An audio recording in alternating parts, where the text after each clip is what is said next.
Welcome back to the Deep Dive. Great to be here. So, if you woke up this morning, November 6th, 2025, feeling like the global market pulse was just everywhere, like simultaneously beating on 20 different tickers.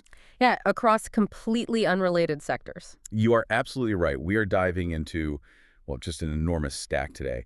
Analyst reports, SEC filings, huge earnings reactions. Everything from digital health and payments to streaming giants and insurance carriers. It's a lot. It really is, and it's a critical market pulse check today. Our mission really is to synthesize the sheer volume of activity. I mean, this would take someone a full workday just to filter through. Easily. And today as well, it's dominated by the immediate aftermath of some really volatile Q3 earnings calls. Right, the ones that just happened. Exactly. Yeah. And it's also about preparing us for another huge wave of releases scheduled for later today after the close on November 6th. Okay, so that distinction is key then. Reaction versus anticipation. We need to pull that thread. Because we've got nearly 24 tickers here. Totally unrelated industries. I mean, people insuring property with AI models, others learning Spanish on an app. It's wild. It's paralyzing if you try to track it all in real time. So we've done the prioritizing for you. What really moved the needle? What created specific regulatory risk? Or, what strategic corporate control bombs just dropped in the last, say, 24 hours? Exactly. We're focusing on those market-moving events across key sectors: fintech, payments, streaming, insurance, digital health. So if you're tracking volatility or institutional positioning, or maybe just looking for those pending catalysts. Yeah, this deep dive is basically your shortcut to getting fully informed. All right, let's start where there's maybe the most friction and immediate anxiety. Fintech. It's grappling with high anticipation, but also significant crypto and regulatory heat. Okay, let's unpack this. It's a high-stakes sector right now. And we have to start with the one everyone's waiting for, the most anticipated news. But it hasn't actually dropped yet. Block, ticker SQ. Right. The market's absolutely holding its breath for this one. Why is it the headline today?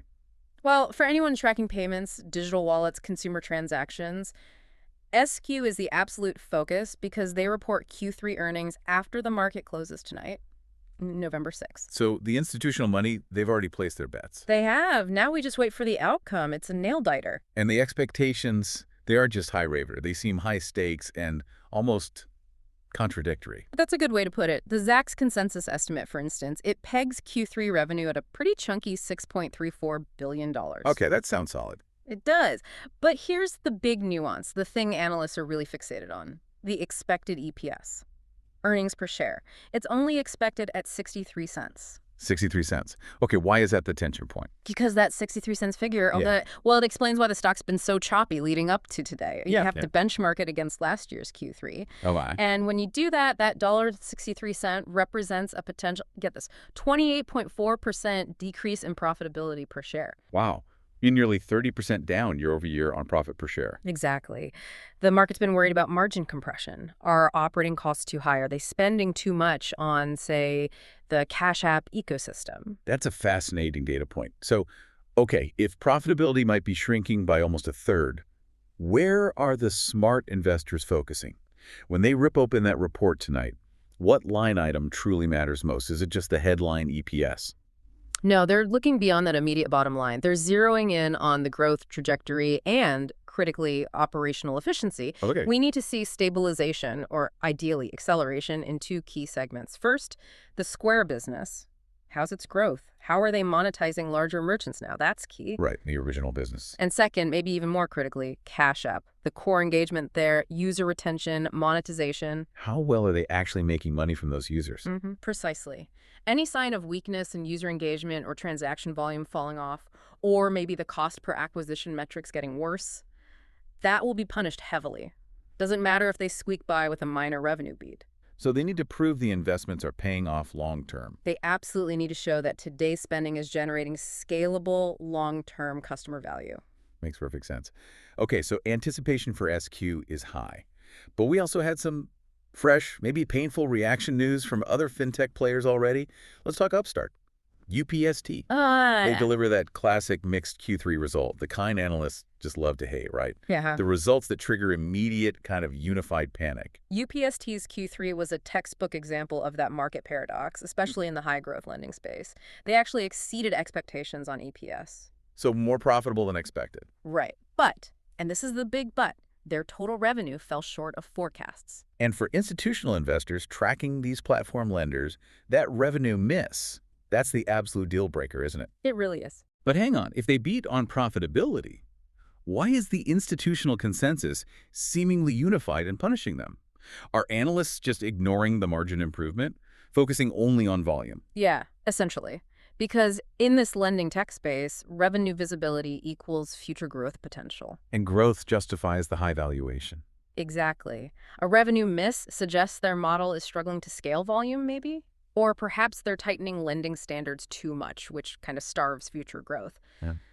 The market sends a clear message. It's safer, in their view, to bet on volume, even accept a lower margin for a while, than to slow down that top-line growth just to clean up the bottom line too quickly. And the fallout was immediate. We saw it in the last 24 hours, a string of pretty aggressive target price downgrades reported this morning, November 6th. Swift reaction. Needham, for example, slashed its target price down to $56. Okay. Morgan Stanley, MS, a major voice, they brought theirs down even lower, to $45. Wow, 45. And Bank of America, BofA, they reduced their target to $71. So when you get that kind of immediate unified downgrade action from big investment banks, different methodologies all pointing down. Yeah, it tells you the institutional consensus has just decisively shifted away from the near-term story, and it applies significant coordinated downward pressure on the stock price. That's quite an indictment of the platform lending model in this specific environment.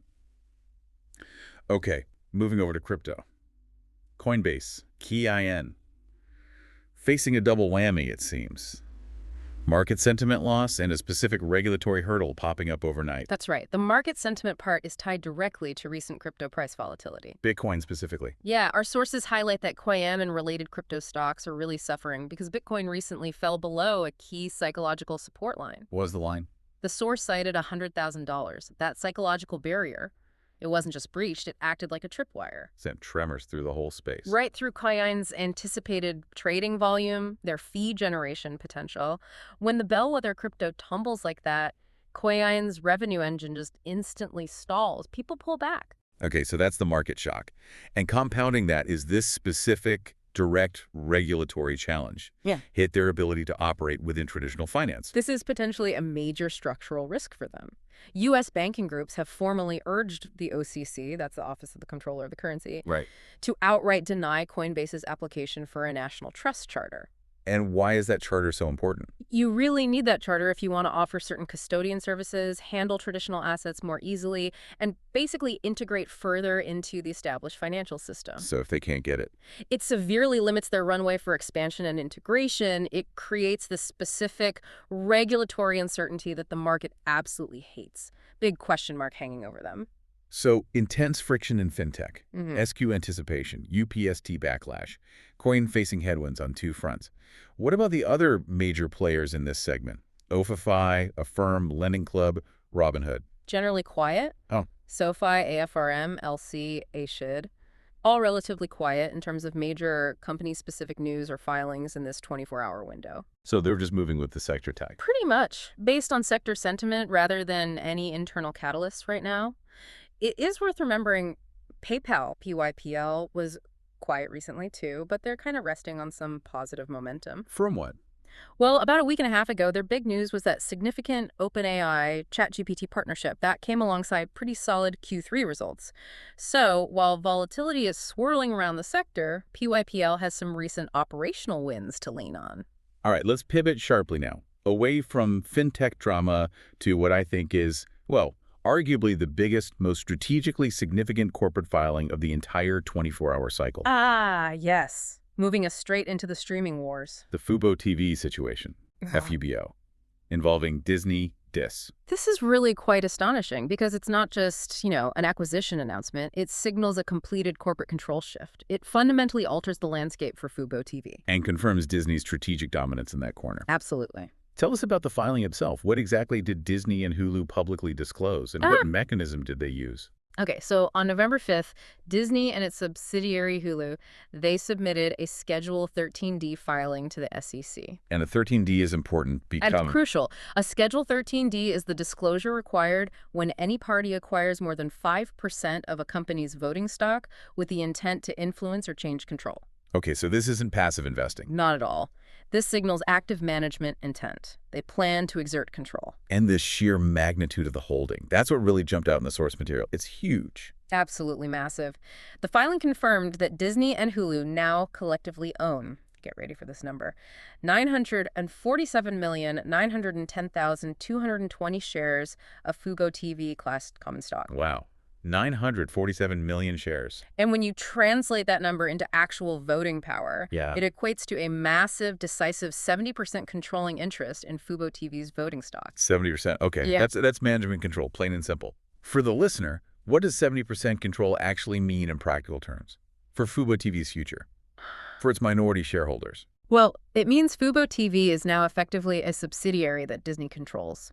Whether they choose to fully integrate it tomorrow or run it separately for a while, Disney dictates the strategic direction now. They call the shots. They call the shots. Future capital allocation, potentially the fate of the leadership team.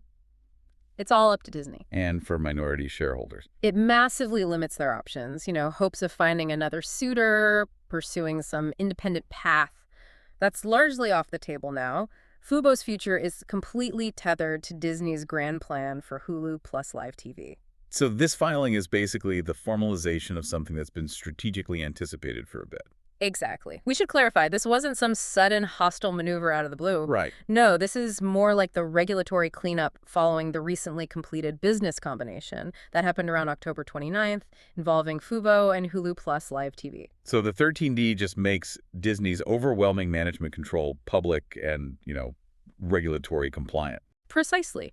It's a formal declaration of strategic victory in that specific corner of the streaming market. Checkmate. What's fascinating, though, is the market context for Fubo itself. They just announced an EPS and revenue beat on November 3rd. Pretty good numbers. They did. But analysts, like BTIG, are still maintaining a pretty conservative hold rating. How do you square good operational earnings with a 70% corporate takeover suddenly becoming official? Well, the takeover is the significantly bigger story here. It overshadows the near-term earnings beat.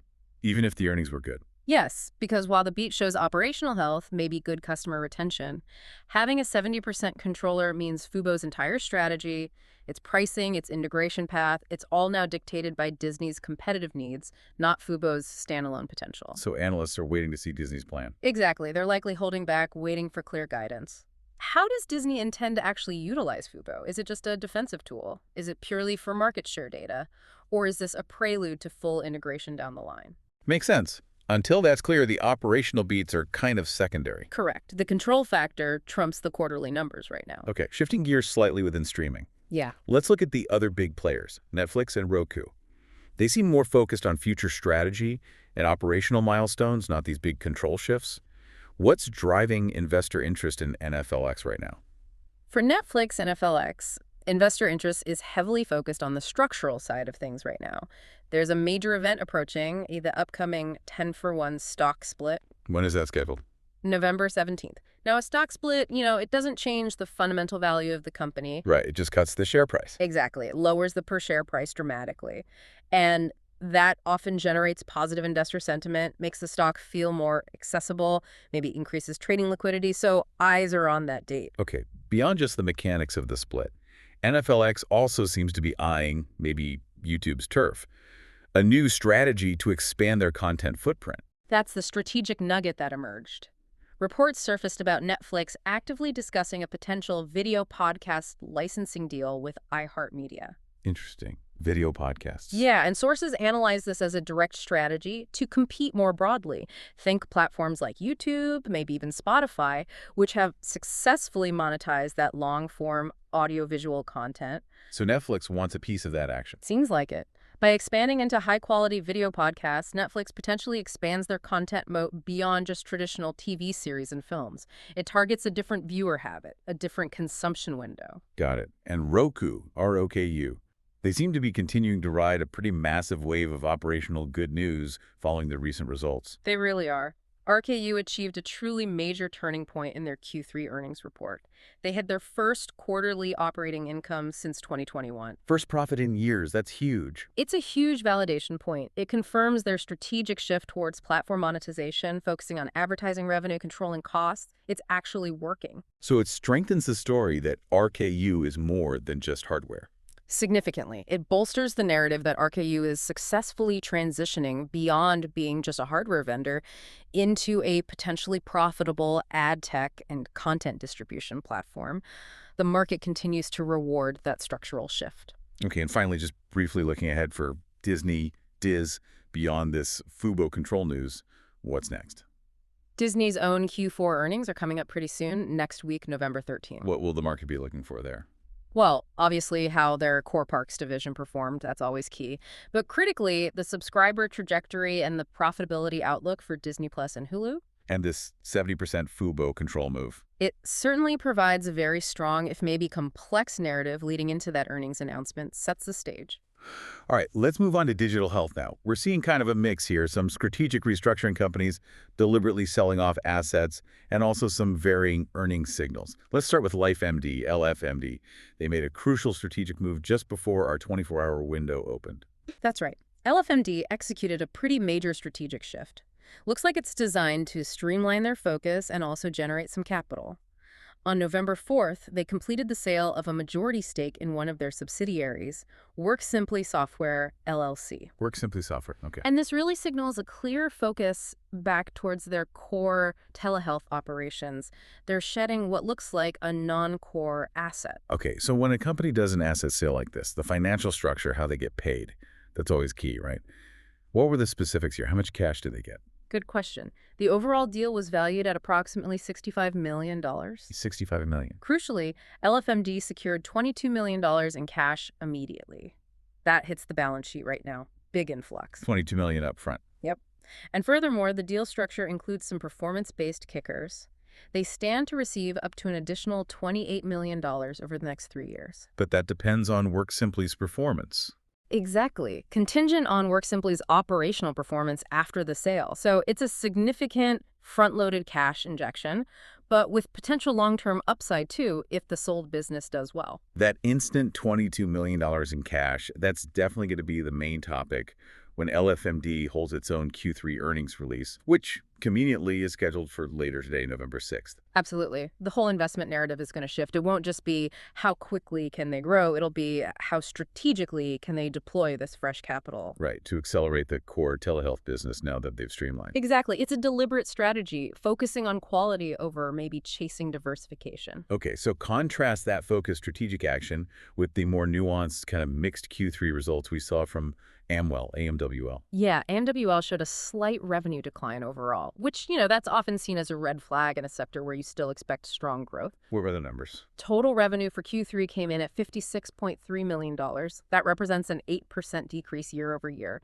8% down. That top-line decrease is definitely a concern for investors. It is. However, there was a major operational bright spot, kind of a lifeline for the narrative. The quality of their revenue improved dramatically. How so? Subscription revenue grew by a significant 18% year over year, hit $30.9 million. Okay, subscription revenue up 18%. That suggests they're deepening relationships with institutional clients, right? Yeah. Hospitals, insurers. Exactly. Which is generally higher quality, stickier, more predictable revenue compared to, say, one-off transactional patient visits. Precisely. That shift in the revenue mix matters enormously to investors. Subscription revenue is stickier. It provides much greater visibility into the future. And did that help the bottom line? It did. That improved revenue mix, combined with what looks like robust cost management efforts, led to a much improved loss structure. Their adjusted EBITDA loss improved significantly, down to $12.7 million. Compared to a pretty steep $31 million loss in the prior year's quarter. Okay, so the story there is operations are getting much more efficient, even if the overall transactional volume dipped slightly. That's the narrative they'll be pushing. We also saw a positive but maybe delayed market reaction to Hims&Hers, Hims, in the last 24 hours. Yeah, the market finally seemed to digest their news. We saw a delayed positive reaction on November 5th. The stock spiked about 6.9%.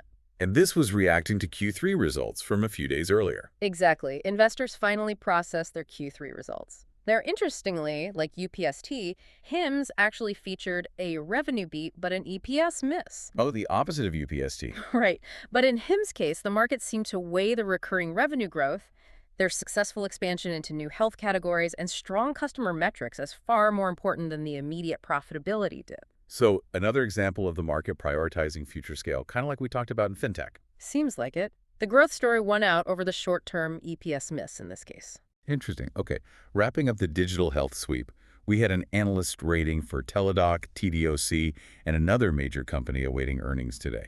Right. TD Cowen issued a hold opinion on Teladoc, ticker TDOC, on November 5th.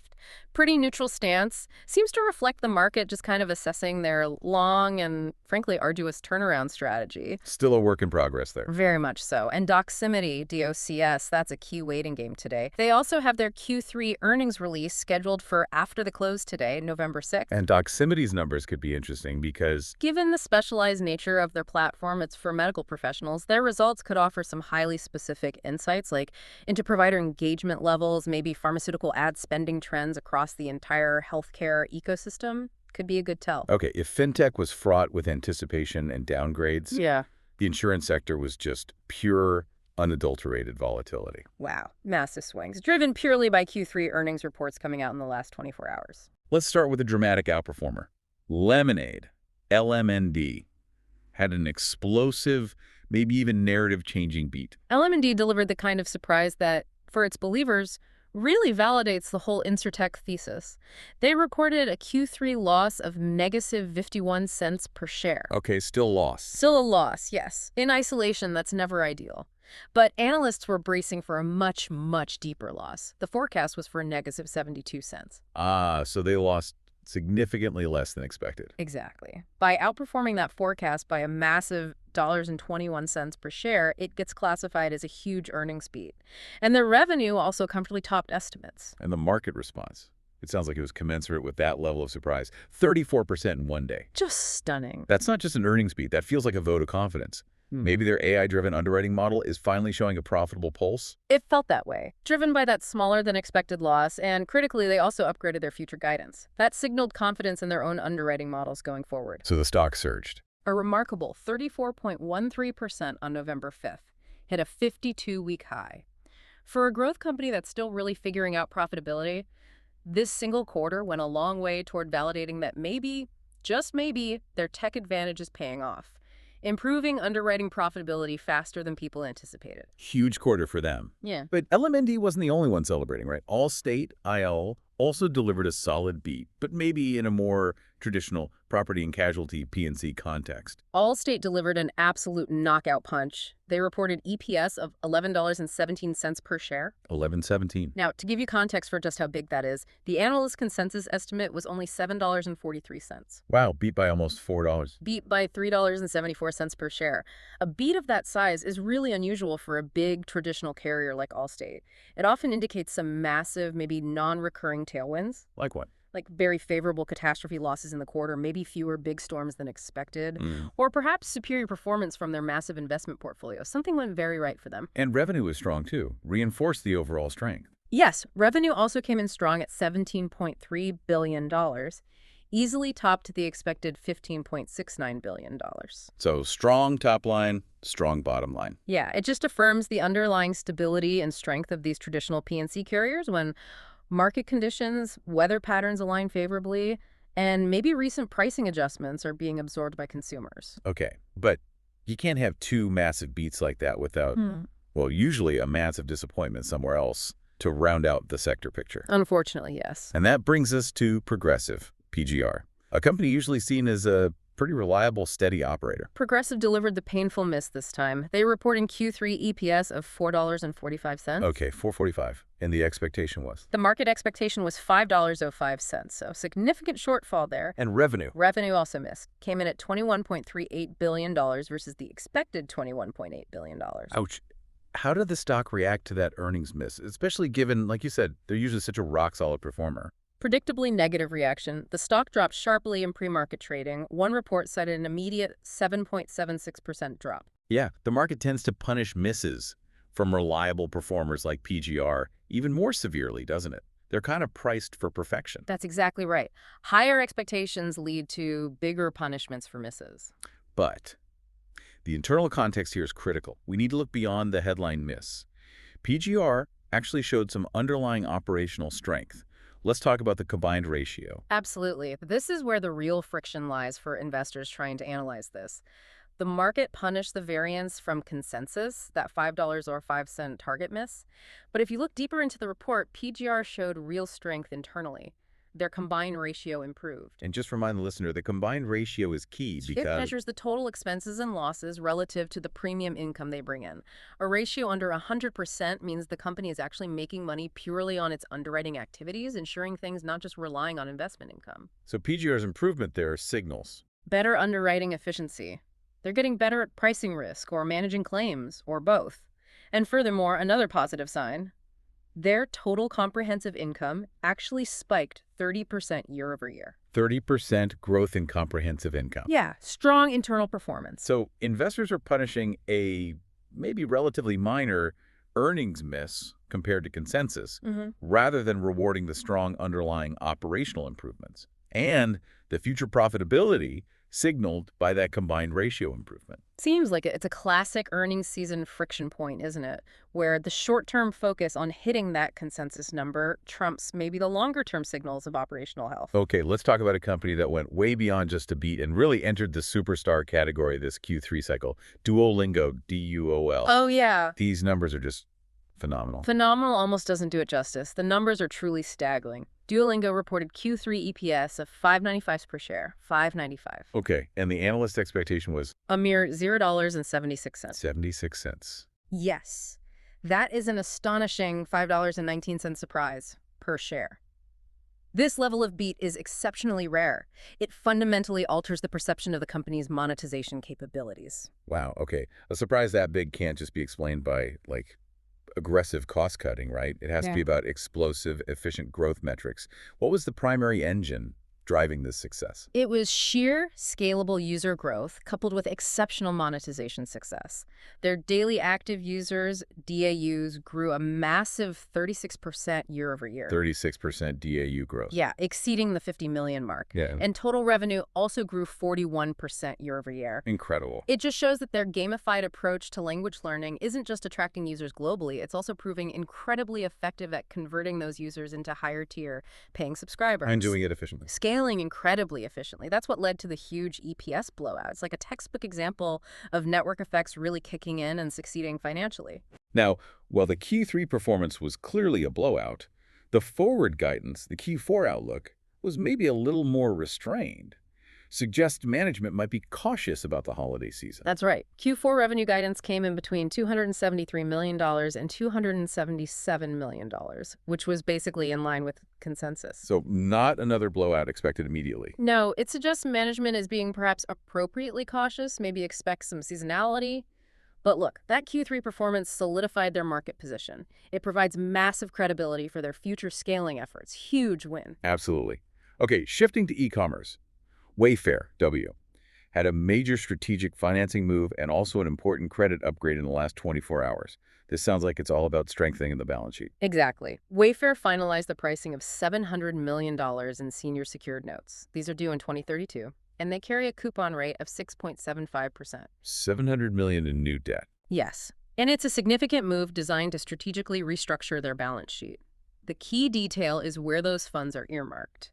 Yes, for general corporate purposes, but specifically for repurchasing some of their existing, probably more expensive convertible notes that were due in 2027 and 2028. Okay, so why is repurchasing convertible notes strategically important? What does that achieve? Well, convertible notes are debt, but they have that feature where the holders can convert them into equity, into shares of the company under certain conditions. Right, which dilutes existing shareholders. Precisely. So by retiring these notes early, using this new straight debt, the secured notes, Wayfair is reducing that future dilution risk for its current shareholders. So it's a signal of confidence. It really is. They're essentially signaling confidence that they can comfortably service this new debt, and they don't want to risk expanding their share count down the road through those conversions, taking dilution risk off the table. And the credit rating agencies like this maneuver. They did. S&P, in reaction to this financial restructuring and also Wayfair's anticipated future EBITDA growth, raised Wayfair's credit rating outlook to positive. Positive outlook. Good sign. Yeah, it signals increasing confidence from the rating agencies in the company's ability to generate enough cash flow to manage its debt load successfully going forward, strengthening financial profile. Good news for them. Quick check on beverages. Dutch Bros, BRO, continued the beat and raise trend we've seen elsewhere. Yep, BR delivered a strong Q3, reported EPS of 19 cents, beating the 7.17 cents estimate. Revenue came in at $423.6 million, also beating the $414.78 million expectation. And they raised guidance. They did. Subsequently raised their full year 2025 revenue guidance. It was $1.6 billion. Now it's a new range of $1.61 billion to $1.62 billion. So solid customer traction, new stores doing well. Yeah, looks like strong momentum heading into the winter months for them. Okay, finally, let's wrap up this segment with real estate tech.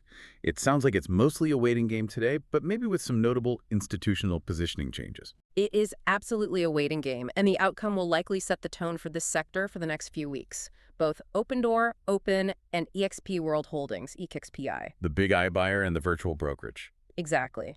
They are both scheduled to release their Q3 earnings after the market closes today, November 6th. And the results will be key indicators for it. For the health and liquidity of the iBuying market, for the brokerage market, especially in this persistent high interest rate environment, big reads coming later today. Okay, but we did have one notable institutional filing in this space.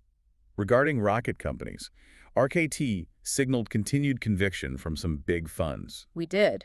Fidelity FMR LLC filed a Schedule 13GA. That's the form for large passive stakes. And what did it show? As of September 30th, Fidelity reported owning a pretty significant 6.1% of Rocket Company's Class A common stock. 6.1%. How many shares is that? Over 15.7 million shares. It signals substantial continued institutional confidence from a major player like Fidelity in RKT's position, likely anticipating some stabilization in the mortgage origination market eventually. Okay. And AppFolio, APPF. Anything there? Just noted a small institutional move. Bryce Point Capital LLC reported a new purchase of 2,178 shares. Small potatoes, relatively, but still a data point showing persistent interest in that verticalized property management software space. All right, just to ensure we cover all the necessary material from the sources, let's quickly sweep through the final tickers. Starting with InMode INMD. They delivered a beat, technically, but one that wasn't actually good news when you look closer. Yeah, INMD's Q3 results were a classic example of beating lowered expectations, while still showing some pretty significant structural weakness underneath. They slightly beat on EPS, $0.38 non-GAAP, and on revenue, $93.2 million. But the key issue was the comparison to last year. Exactly. The massive year-over-year decline. That's the real story. How significant was that decline, and what does it tell us about the core business health there? The decline is frankly alarming. Q3 2024 revenue was $130.2 million. Okay. This quarter, Q3 2025, revenue dropped all the way to $93.2 million. That is a sharp 28% drop in top-line growth. 28% down. Wow. It reflects real challenges in their capital equipment sales, likely to medical professionals, aesthetic clinics, suggests practitioners are delaying those big equipment purchases. Probably due to macroeconomic uncertainty, higher rates, maybe? Almost certainly. So a beat here merely means analysts had already adjusted their expectations sharply downward to account for what looks like a sustained slowdown, not really a positive signal. The only stabilizer then was their guidance. They didn't cut guidance. That's right. INMD, maybe bravely, reiterated its full-year guidance, that $365 million to $375 million range, likely attempting to stabilize market confidence, signal that the slowdown hopefully won't worsen significantly in the fourth quarter. But the underlying data shows real operational pressure. Significant pressure, yes. Okay. We obviously covered Lemonade, Allstate, and Progressive pretty extensively in the insurance segment, so let's quickly check in on Carvana, CVNA, and then the apparel space. How's Carvana looking? CVNA was relatively quiet in terms of major financial news in the last 24 hours. Seems like they're focusing more on operational enhancements, things like new digital auction tools as they continue that long slog back towards profitability. It's still volatile, though. Oh, extremely volatile. Stemming from analysts still digesting previous results, trying to figure out the changing used car market dynamics. Got it. In apparel, On Holding, ON and Deckers, DC, quiet today, But they represent huge pending catalysts, right? Absolutely quiet in the last 24 hours, just routine market data. But yes, they are entirely in a holding pattern awaiting future earnings or analysis of past ones. Go for O and on. The focus is entirely on their upcoming Q3 earnings. Everyone's watching for their direct consumer growth rate, overall brand momentum. Can they keep up the hype? And for Deckers. For DSIG, the market is still analyzing the implications of their really powerful Q2 earnings report from back in late October, trying to gauge the ongoing momentum of their key brands, HOKA and UGG, especially heading into the crucial holiday shopping season. Makes sense. And finally, Lovesac, Love-E, the furniture company, and RH Restoration Hardware. Both quiet, across the board, really. No major news, no corporate filings of note. They seem to be moving just based on broader consumer retail sentiment, maybe housing market sentiment. Rather than specific corporate catalysts right now? Exactly. Signals a continued kind of wait-and-see environment for luxury goods, large ticket retail items. People are cautious. Wow. Okay. We covered, what, almost 24 companies, spanned 5 totally disconnected sectors, navigated some really critical market friction points just for November 6th. It was a whirlwind. Yeah, but if you were with us for this whole deep dive, you should now have a pretty prioritized view of where capital is moving today and maybe more importantly, why. Absolutely. And the sheer spread of information we saw today, I mean, from that intense regulatory battle facing Coinbase to the absolutely explosive earnings volatility over in the insurance sector, it just shows that the market drivers right now are incredibly specialized. You can't just track the macro trends anymore. You really have to drill down. You must track specific, granular corporate actions and results. Okay, so let's try to synthesize this. What were the, say, 3 major themes we saw emerge from this whole flurry of reports and filings today? Okay, 3 big themes. First, I'd say decisive corporate consolidation. The clear strategic winner, at least in the media space today, is Disney, formalizing that 70% controlling interest in FuboTV via the Schedule 13D filing. That's a massive move. It fundamentally reshapes the future of that segment of live streaming, and it dictates Fubo's future strategy, period. Game over there, in the sense. Okay, theme 1, consolidation via Disney Fubo. What's second? Second, an enormous reward for explosive, efficient growth. Companies that delivered those massive EPS beats, but importantly, paired them with strong, monetized user metrics. Like Duolingo. Exactly. Think Duolingo and its incredible $5.19 surprise, driven by that 36% DAU growth. Or even Lemonade, finally showing some real profitable underwriting traction. They were rewarded how? Heavily rewarded. Huge double-digit stock moves. It shows the market has an absolutely insatiable appetite right now for true, scalable efficiency and growth that drops to the bottom line. Okay. Consolidation, reward for growth. What's the third theme? Third is simply the waiting game for fintech and real estate tech. Major market shifts in those sectors still hinge entirely on the outcome of today's aftermarket earnings reports. Block, SQ, Opendoor, Open, EXP World Holdings, AXPI. The results tonight will either stabilize things or potentially significantly disrupt the sectors we talked about this morning. Huge implications riding on those calls. Okay. That brings us then to our final provocative thought for you, the listener, to maybe chew on.